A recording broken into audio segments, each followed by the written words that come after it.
Hello, YouTube. So I'm just walking around in Florida and I'm just like having, re-understandings of how the USA works and how our minds work, you know. And anyone who's experienced trauma, or a lot of it, will probably relate to this, which is maybe most of us or many of us. I don't know what the stats are. But you can walk around thinking the whole world is dangerous, or walk around thinking it's safe. And that can flip in a moment. And the USA, I don't know if it's intentional or not. Definitely it's intentional from a political standpoint. But you notice, I started to surround myself by people and places that naturally calmed me down. Like when I stopped drinking and I wanted to just see, what my body actually was without filling it with, I wanted to just see how it was naturally, and when I did that, I noticed how crazily overstimulated I was all the time. And I'm like, oh man, it's so overstimulating everywhere. Cars and loud noises. This is, by the way, in the United States. I went to Montreal, Canada, very similar. I went to even France, still very similar. Very, very overstimulating. And it wasn't until I went to Colombia that I realized there can be cultures and cities built to enhance a sense of well-being, safety, softness, joy, peace. And I can't express this without seeming like a hater, and I feel like I do to a lot of people. But when I entered the border of the United States of America, it was so obvious. This is after coming back from Colombia.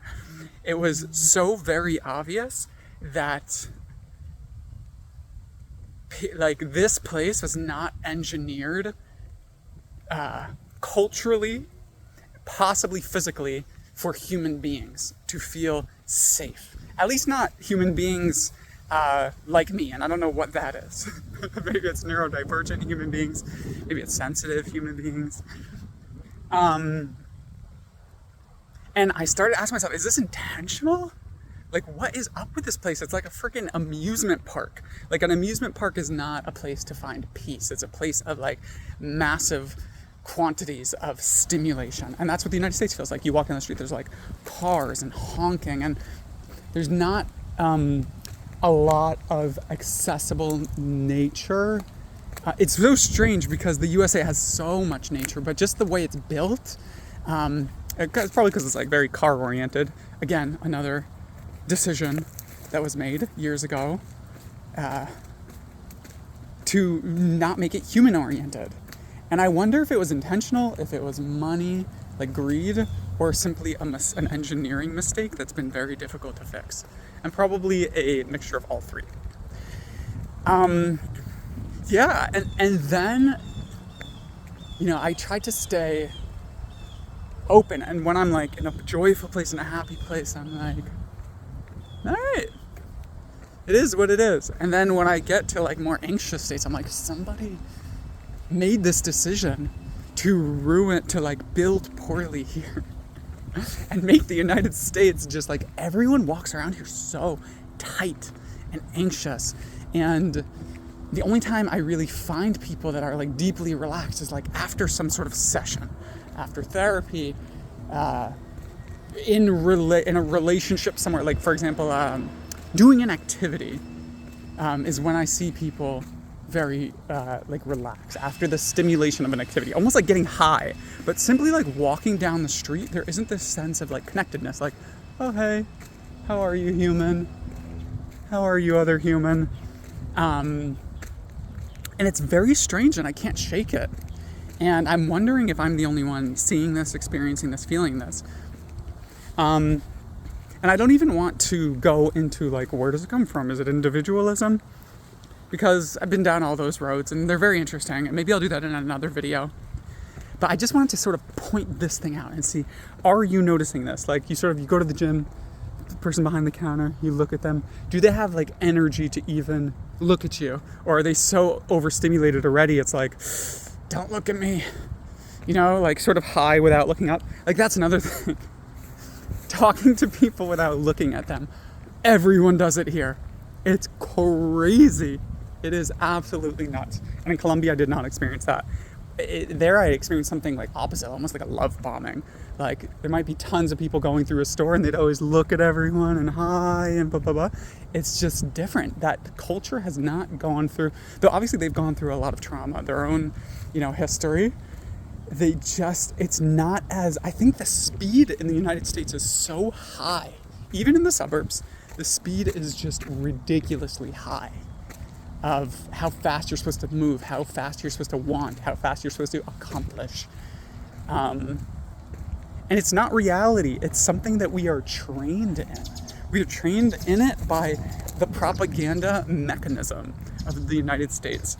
And I know it seems like different, like there's all these different news sources, all these different companies, but the United States has a real antitrust problem.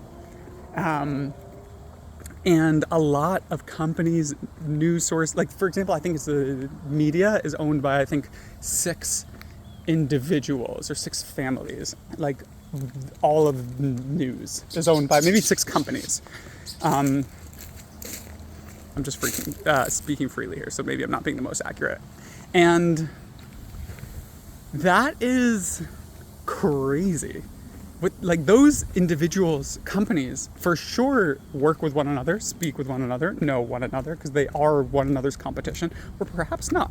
Perhaps they work together, right? Because you do see pretty consistently when something comes out, they all use the same wording, right? Which makes you think that they work together. Fox or CNN, kind of on the same team. Not really different. I don't really buy into like liberal conservative media. I don't think that's a thing. I think there's the price we paid for free propaganda media, So support independent journalists. Pay for a Substack writer that you feel is relating authentically, relating information and news authentically. But yeah, it's just really weird. I can't describe it. If you have the opportunity, hop on a flight out of the country to somewhere with an intact nature culture, not to a stimulation place, right? Like, I feel like in the United States, we are sold Europe as this. We're sold it through movies and whatnot, how like sophisticated and grand it is. They got the same problems we do at this point. Like, while a lot of their older architecture has remained intact, and their cities are definitely, depending on the country and the city, are a lot quieter. They don't have a indigenous culture. Their indigenous cultures have really been destroyed, a lot like the United States. And in Latin America, they still have these indigenous cultures that have kept nature cultures alive. Sorry, there's a plane going over. I don't know if you can hear that. And because of that, I think that's the key. The nature culture is alive. People there don't feel like, oh, it's me versus nature. They realize it's me is nature. And with that comes a lot less stimulation. It's not viewed as like I'm taking my car against nature. It's like when I get in a car, I'm now doing this weird non-nature aligned activity. And the people's bodies are just a lot calmer, even though people work crazy hours there. There aren't as many workers' protections. They have a lot of factional power issue. I'm not going to call it an issue, but a lot of factional power structures. And the nature is just freaking blossoming over there. And people are just calmer, even in the big cities like Bogota, Medellin. And those are overstimulating places for me. there's just a peace. There's just a piece of like, I'm not here to make more money than you. I mean, you can feel that a little bit in Bogota and in parts of Medellin. There's just other important things like dancing. Everyone dances over there.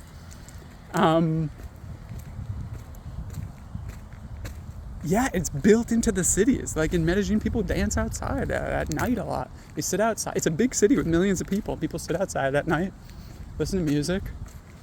You know, they're connected with their natural instincts. I think that's what it is. Like in the United States, we have been sold a fantasy and we're working against our natural instincts. And it's very difficult within these borders to make that shift, to realign with our natural instincts, simply because activities which would naturally nourish us are not easily accessible in the culture. You have to be so intentional to go do those things, to go find a place to dance, and not a place to dance like in a club where you're like just everyone's getting drunk and preying on one another.